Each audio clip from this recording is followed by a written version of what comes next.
Hei! Es gribu tev uzdot dažus jautājumus.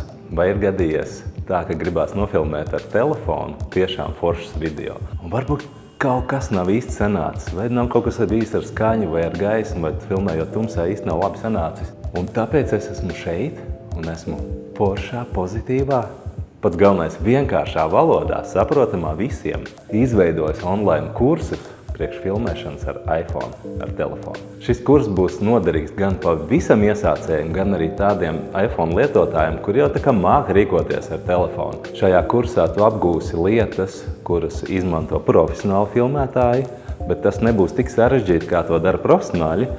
Un filmējot rīlus, YouTube vai kaut kādas komerc lietas, tu jau zinās, kā rīkoties ar telefonu, kas ir krāsu balansi, kā strādāt ar gaismu, kādus mikrofonus izmantot. Un pats galvenais montāžas principus, lai pēc tam smuki kopā salikt kadrus un samontēt foršu, interesantu un pats galvenais noderīgu, jeb aizraujošu video.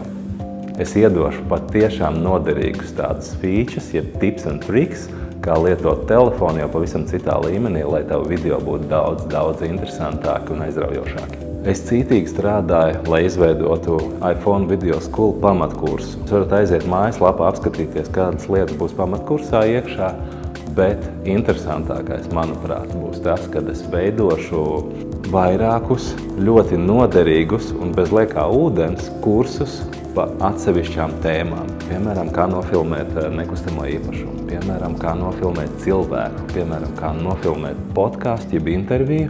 Jo tā doma ir tāda, ka frizierim varbūt nederēs kurs par nekustamiem īpašumiem, jeb kaut kādam autotirgotājiem nederēs kurs par video retušu, par ķermeni, vai ne? Tāpēc būs sadalīti kursi pa dažādām tēmām un katrs varēs sev pēc interesēm iegādāties vajadzīgo.